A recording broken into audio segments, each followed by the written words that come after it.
Programa Palavra Espírita. Oferecimento: Sociedade Espírita Estudo e Caridade Lar de Joaquina. Odontologia Lauda, o implante que se transforma em sorriso. Guzzi Cook, Casa Criativa, agora juntas para lhe surpreender ainda mais. Sociedade Espírita Luz e Caridade.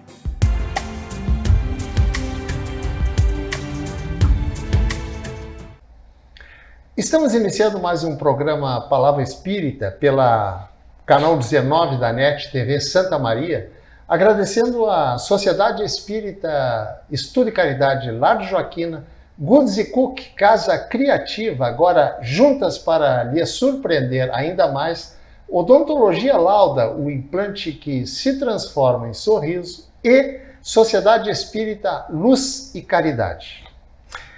E para minha alegria, nesse primeiro programa gravado do ano de 2026, eu trouxe aqui uma pessoa que eu prezo muito e admiro muito pelo seu conhecimento sobre a doutrina espírita. E essa pessoa não é ninguém mais, ninguém menos do que Dr.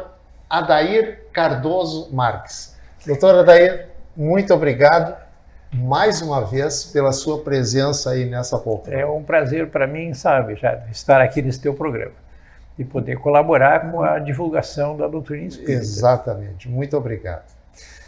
O Dr. Adair, para quem não conhece, imagino que sejam poucas as pessoas na cidade que não o conheçam. O Dr. Adair, ele é especialista em homeopatia e acupuntura.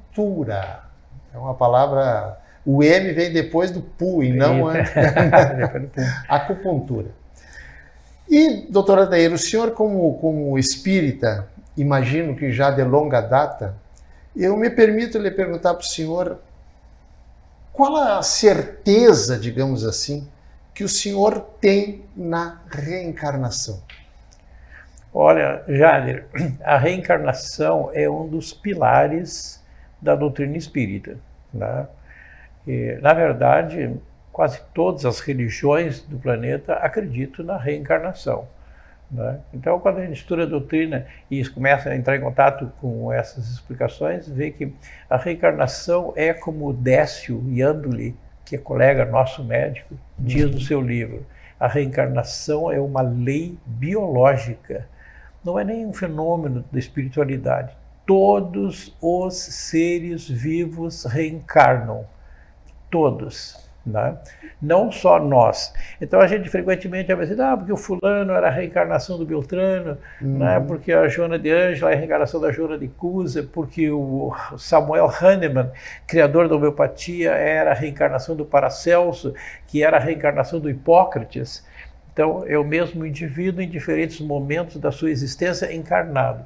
Então eu acho que isso é a coisa mais lógica, mais cristalina que existe, o fenômeno da reencarnação.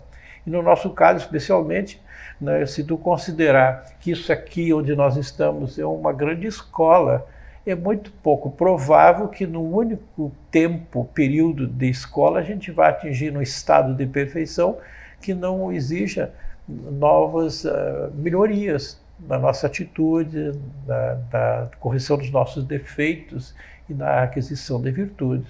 Então, claro que uma vida só é impossível, sabe? Deus lá já, quantas vezes já viemos para cá e quantas vezes já não nos encontramos aqui nesse ambiente, né? Então, quando eu falo sobre a reencarnação, eu digo que isso não é um fenômeno só da espécie humana, todos reencarnam, o cachorro, o gato, o sapo, o rato, todos. Essa é a pergunta que eu ia lhe fazer agora. Todos eles reencarnam, os nossos pets amados vão e voltam mais rápido que nós, porque eles têm mais pressa, porque eles estão mais atrasados do processo evolutivo deles, né? Então, e digo mais longe assim, ó, quando tu, Jader, mata uma bactéria com um antibiótico, tu está matando, Jader, o corpo da bactéria. A alma da bactéria, se me permite dizer, o princípio inteligente que é a própria vida, essa tu não destrói, porque ela é uma obra de Deus, portanto ela é imortal. não tem como desaparecer.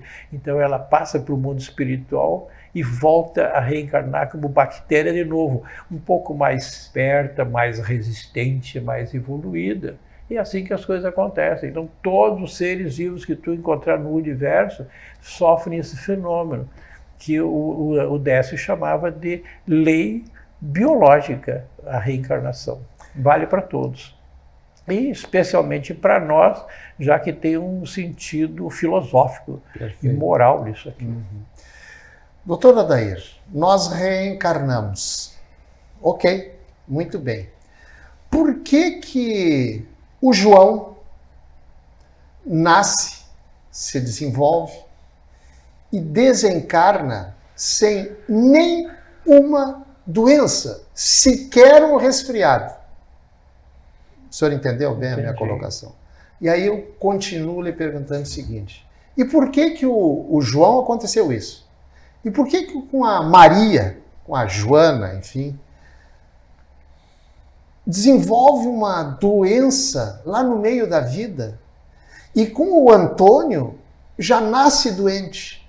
Como é que a doutrina espírita explica esse, eu vou colocar entre aspas, esse mistério? É verdade. Você sabe que vamos falar assim didaticamente. Do ponto de vista espiritual, Sim. Nós dividimos as doenças em dois grupos. Aquelas doenças chamadas kármicas, cujas raízes estão em erros que nós cometemos em vidas passadas, então se chama kármica. E aquelas não kármicas, então cujas raízes estão nesta atual existência. Tá? Então nem todas as doenças, Jader, têm essa origem no passado remoto. O próprio Emmanuel dizia numa das suas obras que a maior parte das mazelas humanas são consequências dos erros cometidos na atual existência. Então, a gente, digamos assim, quando jovem já fazíamos tudo que era confusão, então temos que beber, outros fumam, outros fazem corriola, outros promiscuidade, outros fumam cigarro, maconha e tal. Quando chega no fim da vida, tudo estropiado, fígado com cirrose, não sei o quê, mas que barbaridade, sim, mas ele plantou as raízes disso nessa mesma existência. Não é coisa que ele está colhendo lá de trás, isso ele está colhendo agora o que ele plantou nessa própria vida. Então, nem todas as doenças são de origem kármica. Às vezes são doenças cujas causas estão nessa própria existência. Do ponto de vista espiritual, as mais interessantes da gente discutir são as kármicas. Por que o indivíduo que não teve a ter muita chance de fazer nem coisa boa nem coisa ruim, nasce com uma doença grave, difícil de tratar, difícil de diagnosticar e às vezes impossível de curar? Então, por quê? Por quê? É uma injustiça de Deus? Aí que entra o fenômeno. Não. Provavelmente esse ser que hoje está passando por uma situação tão difícil como essa, precisa passar por isso como uma forma de drenar para o corpo as manchas que ele traz na alma. E que ele adquiriu essas manchas lá atrás em erros cometidos. Então, acho que tu vai discutir esse tema comigo, a questão do câncer, por exemplo. Exatamente. O câncer é uma doença nitidamente kármica. O sujeito que hoje tem um paciente que hoje tem um câncer, muito provavelmente lá atrás, em vidas passadas, cometeu graves erros. E por conta desses erros cometidos, geralmente contra outras criaturas, ele nasce marcado no seu código genético com a alta probabilidade de ter nessa atual existência uma doença drenadora como é o câncer. E aí o corpo se comportaria já como uma espécie de mata-borrão, absorvendo as manchas que a criatura traz na alma. Esse é o sentido espiritual do câncer. Perfeito. Deixa eu fazer um gancho aí nisso que o senhor falou. Quem é que... Como é que eu vou dizer? Quem é que decide o fulano vai ter câncer, um câncer no fígado, enfim? É Deus? Não. Geralmente é a nossa própria consciência. Na verdade, Deus não nos cobra nada. Quem nos cobra a correção dos nossos erros é a nossa consciência. E é a partir da tomada de consciência que a gente começa a corrigir os erros e adquirir virtudes, e aí começa a evoluir. Então, quando a gente estuda esse tema, encontra alguma literatura que fala numa relação, às vezes, meia direta entre o erro cometido e o tipo de câncer que ele tem hoje, por exemplo. Então, vamos imaginar assim, um câncer de fígado, tá? Então, que erro esse indivíduo cometeu na vida passada para ter hoje um câncer de fígado, tá? Então, um dos erros mais graves que ele poderia ter cometido é a manifestação do ódio, da mágoa, do rancor, da agressão contra outras criaturas, do seu ódio que ele exalava. Isto gera na vítima, na sua vítima lá, uma onda eletromagnética criada por aqueles maus tratos que eu fiz. Isso vai atingir o meu perispírito lá na vida passada e vai se impregnar na região do meu fígado perispiritual, criando ali as condições para que meu perispírito tenha, na próxima encarnação, a forte tendência a ter no fígado uma doença grave. Então eu não estarei agindo de forma incorreta se eu disser que tudo na vida é causa e consequência? Exatamente. Pois olha, das duas leis mais importantes da doutrina espírita, as duas que eu valorizo muito e que está muito, muito ligada à medicina, é a reencarnação e a lei de ação e reação, que é o retorno, a lei do retorno, né? Então, quase tudo que a gente faz hoje, ou recebe hoje, é a colheita daquilo que nós plantamos. Às vezes a gente colhe, como eu disse, nessa própria existência, aquilo que eu plantei nessa existência. Mas às vezes a gente colhe agora o que plantou lá atrás, é a lei do retorno, que não tem como escapar dela, né? Isso significa dizer que é o que acontece, por exemplo, com aquela pessoa que nunca fumou e tem um efizema pulmonar, ou aquela que nunca bebeu e de repente aparece com uma cirrose. Isso aí é a lei de... Pode explicar, causa sim. E ele nunca bebeu nessa, mas ele pode ter bebido lá atrás e prejudicou lá os seus órgãos, né? Dessa vez ele não fez nada errado, mas lá atrás ele fez. E aí, dessa vez, ele vem para colher isso. E a única forma que existe para limpar a sua alma seria drenar isso, né, para o corpo, que absorve, então, essas toxinas. Claro que aí tem um aspecto muito interessante, que às vezes os pacientes ficam assim. Então, significa que se lá atrás eu aprontei alguma coisa muito ruim, eu prejudiquei gravemente alguém, como dizia o Ramatiz, e por isso hoje eu vou ter um câncer. Então, eu nasço com a minha genética, está lá nos meus genes, para ter um câncer de mama, por exemplo, ou de intestino, tá? Então eu tenho essa tendência, está lá no meu gene. Agora, para que esse gene se manifeste, é preciso também que na atual existência existam os fatores desencadeantes. Esses fatores desencadeantes podem ser fatores ambientais ligados à alimentação, aos hábitos de vida e também os fatores mentais ligados às nossas atitudes, que também entra no jogo. Então, a soma daquela tendência genética que eu já trago em mim, mais as coisas que eu fizer nessa existência, o gene vai se manifestar na plenitude, ou então se manifestar debilmente, ou então nem se manifestar, porque eu consegui, das minhas atitudes corretas hoje, evitar que a doença se manifestasse com a máxima intensidade. E bem como dizia Pedro, o amor cobre uma multidão de pecados. Os pecados foram os erros que eu cometi, e o amor foram as minhas atitudes corretas hoje. Conseguiu compensar, porque no fundo, Deus não quer nos judiar. Ele quer que a gente aprenda e corrija. Se eu conseguir corrigir pelo amor, ótimo, não precisou sofrer. Mas se eu não conseguir corrigir, eu vou ter que sofrer de outra forma. Perfeito. E aí vai corrigir pela dor. Doutor Adair, a produção me disse que o nosso tempo do primeiro bloco encerrou, Tá. certo?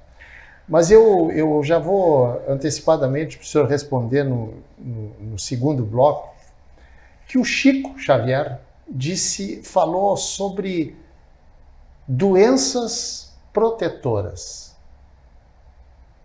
Eu vou encerrar e nós vamos voltar a esse assunto no início do segundo bloco.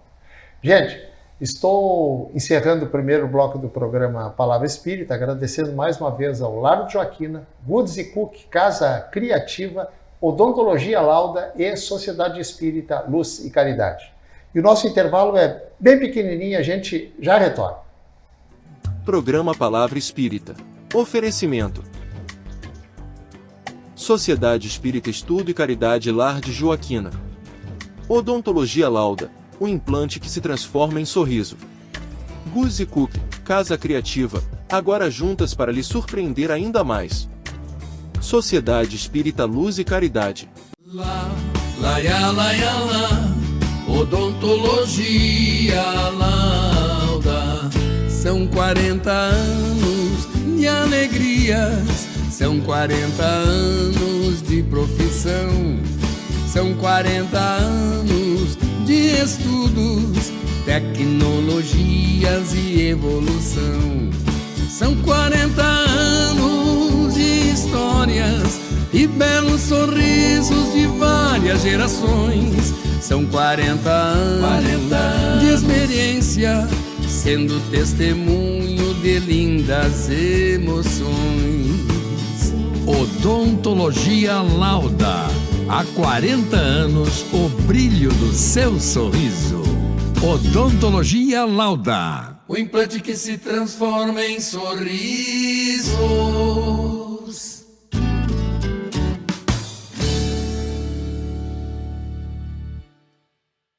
Somos irmãs e vamos caminhar, crescer e distribuir felicidade. Juntas nos tornamos melhores e te surpreenderemos cada vez mais. Vamos espalhar coisas lindas por aí? Agora juntas. Goods & Cook, ainda mais criativas. Em 3 endereços: Santa Maria Shopping, Royal Plaza e uma nova loja na Avenida João Luiz Pozobon.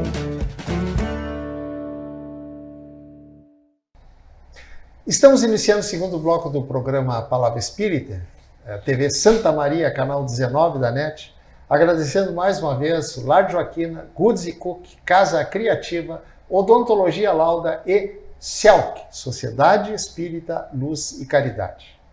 E para quem está chegando agora, eu estou batendo um papo com o Dr. Adair Cardoso Marques, especialista em acupuntura e homeopatia. E daqui a pouco eu posso entrar na acupuntura e homeopatia? Pode. Ok. Mas eu deixei uma pergunta no final do primeiro bloco, senhor, para responder agora.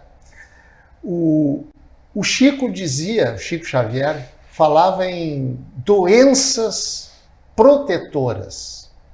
Uai, doenças protetoras? O que seria isso? Sabe que para quem não entende esse fenômeno kármico das doenças, pode entender que uma doença pode ser protetora, né? A doença é sempre vista como um inimigo. Exatamente. A ser ferozmente combatido. Coisa que o Bach sempre contrariava. Disse, não, ela não é um inimigo. A doença é uma forma que a nossa alma encontrou de chamar a nossa atenção para alguma coisa que está errada na nossa maneira de ser, de ver o mundo e nos trazer de volta para o caminho da verdade, do qual um dia nós nos afastamos. Então essa pergunta que tu me faz sobre doenças protetoras seria aquelas doenças em que o indivíduo tem ela para evitar que ele cometa um mal maior, né? Então ele tem certo... Por exemplo, o senhor pode citar? Eu vou te dar um exemplo assim que é um clássico. É aquele cidadão, né, que nasceu com uma forte deficiência física, sem as pernas e sem os braços. Era uma pessoa que vivia com aquela dificuldade enorme, né? Mal podia viver e sempre se queixando. E aí no centro espírita o médium incorporado explicou para ele o que tinha acontecido, por que ele estava com aquela doença daquele jeito. Ele já tinha se suicidado 4 vezes. E cada vez ele vinha com a proposta de não me matar, eu vou vencer todas as provas e vou conseguir superar essa tendência horrorosa de suicídio. E ele caía de novo no erro e se suicidava. Então, pela bondade e misericórdia de Deus, ele nasceu assim, impossibilitado de conseguir consumar o ato que ele repetiu 4 vezes lá para trás. Então agora ele vai conseguir, já que não tem outra chance, vencer as dificuldades da vida, cada vez mais fortes, né? E sem buscar o caminho curto do suicídio. Esse é um exemplo. Aquela doença dele, horrorosa, na verdade era uma doença protetora, para proteger ele do mal maior. Do mal maior. Isso valeria para muitas outras doenças em que o indivíduo tem limitações que o impossibilitam de fazer outras coisas, mas que é para evitar que aconteça dele uma dificuldade maior. Na verdade, ele está recebendo um bem. Um benefício. Um benefício. Então, vê que tem que ter uma visão diferente da vida para entender que uma dificuldade dessa, uma malformação, seria uma coisa protetora. Claro, se tu entender a existência como uma coisa só, essa única vida, e o corpo como uma coisa mais importante de nós, não vai entender isso. Mas se tu entender que isso aqui é apenas uma passagem muito rápida, que nós somos já espíritos muito velhos, passando mais uma vez por uma experiência reencarnada de evolução, então tu vai entender que as coisas que nos acontecem aqui é apenas um detalhe, e que esse corpinho aqui é apenas a ponta do iceberg. Nós somos muito mais do que isso aqui. Mais, sem dúvida. Não. Por isso que a gente deve levar a vida de uma maneira mais tranquila, serena, com confiança, com fé, né? Entender que isso aqui, um dia todas as dificuldades passam e que nós somos, na verdade, um espírito imortal, ocupando temporariamente esse corpo durante um período de aprendizado. E o dia que este corpo morrer, nós nos libertamos. E é isso que eu quero que as pessoas entendam, né? Que esse corpo não é tudo, que nós não somos o corpo, nós somos o espírito que controla esse corpo. E quando o corpo morre, o espírito se liberta e volta para casa, volta para o mundo espiritual, que é o mundo maior, da onde certamente voltará para continuar o processo até que um dia atinja um estado de perfeição relativa e não precise mais vir para um mundo dessa natureza como o nosso, do tipo provas e expiações. Né? Doutor Odair, antes de entrar em acupuntura, o Joãozinho puxou o nariz do pai, o narigão do pai, certo? Puxou o queixo, enfim, né? Dá para se dizer também que o Joãozinho puxou a bondade do pai? Olha, lhe coloquei numa saia justa. É possível que a bondade do pai ele tenha puxado pelo ensinamento, pelo exemplo do pai, pelas atitudes do pai. Então ele é uma pessoa boa como o pai. Mas como na verdade lá no pai é um espírito e aqui nesse filho é outro espírito, e esse espírito traz uma enorme bagagem dentro que pode se revelar como uma pessoa muito boa ou então uma pessoa até muito ruim, né? Então o que vai modelar um pouco aquilo que a gente traz da nossa existência anterior, vai ser a forma como nós somos educados e criados.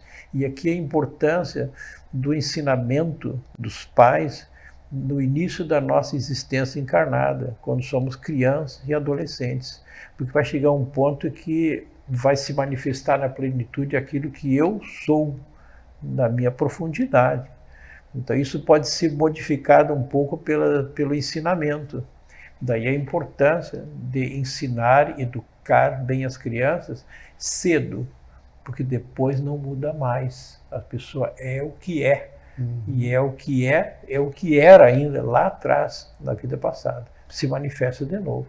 Então nem sempre a atitude a bondade é uma coisa herdada, é uma coisa que a gente adquire pelo aprendizado dos pais, somado à minha bondade anterior.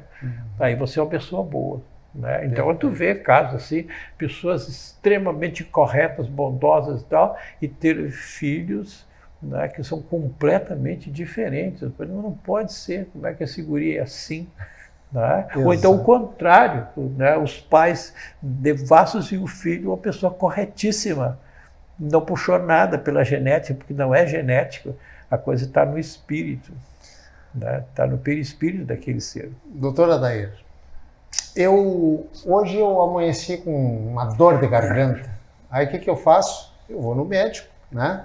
O médico, não, toma um remedinho X aí, e 2 dias depois a dor de garganta passou.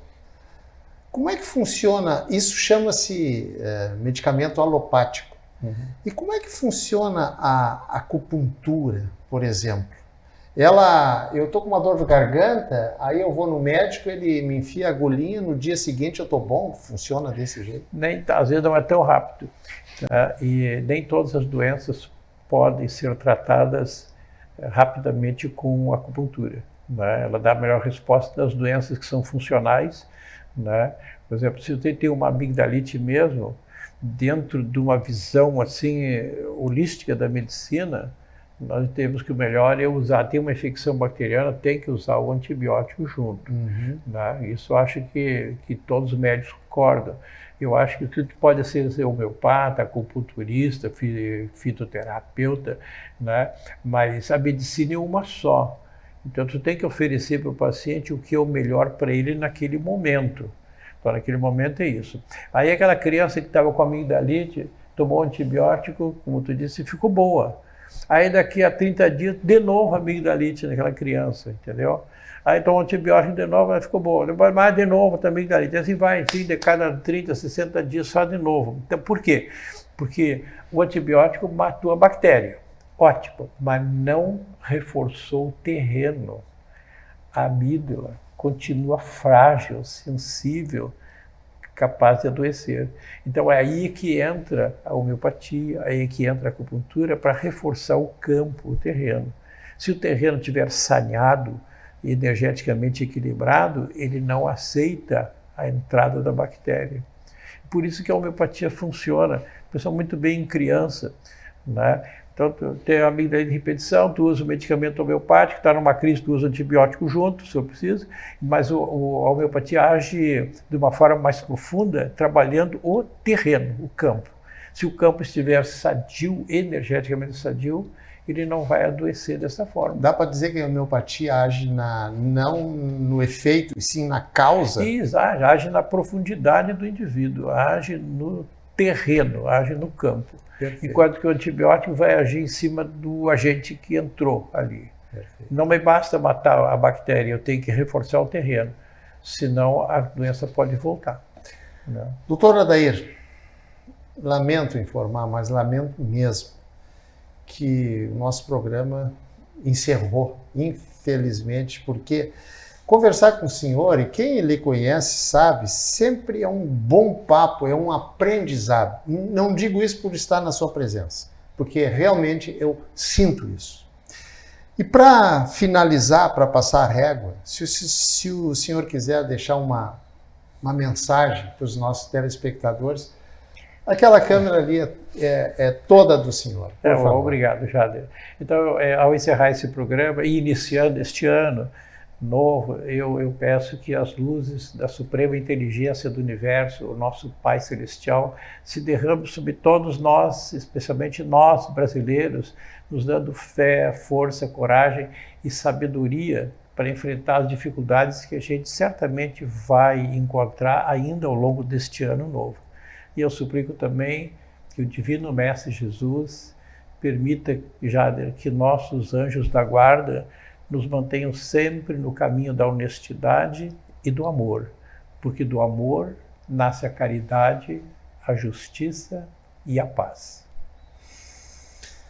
Gente, com essa mensagem maravilhosa, inclusive uma mensagem de ano novo, né? Que nós estamos hoje, o dia 7 de janeiro, né? Então, a você que está nos assistindo, também de minha parte, um feliz, muito feliz 2026 para você, para sua família, para todas as pessoas que você ama. E com essas palavras, não sem antes, agradecer mais uma vez a doutora Dair pela sua presença enriquecedora no programa Palavra Espírita. Muito obrigado, doutora Dair. E, finalizando, agradeço mais uma vez a Sociedade Espírita Estudo e Caridade Lar Joaquina, Goods & Cook, Casa Criativa, agora juntas para lhe surpreender ainda mais, Odontologia Lauda, o implante que se transforma em sorriso, e Sociedade Espírita Luz e Caridade. Muito obrigado, um abraço e até o nosso próximo encontro. Tchau! Programa Palavra Espírita. Oferecimento: Sociedade Espírita Estudo e Caridade Lar de Joaquina. Odontologia Lauda, o implante que se transforma em sorriso. Goods & Cook, Casa Criativa, agora juntas para lhe surpreender ainda mais. Sociedade Espírita Luz e Caridade.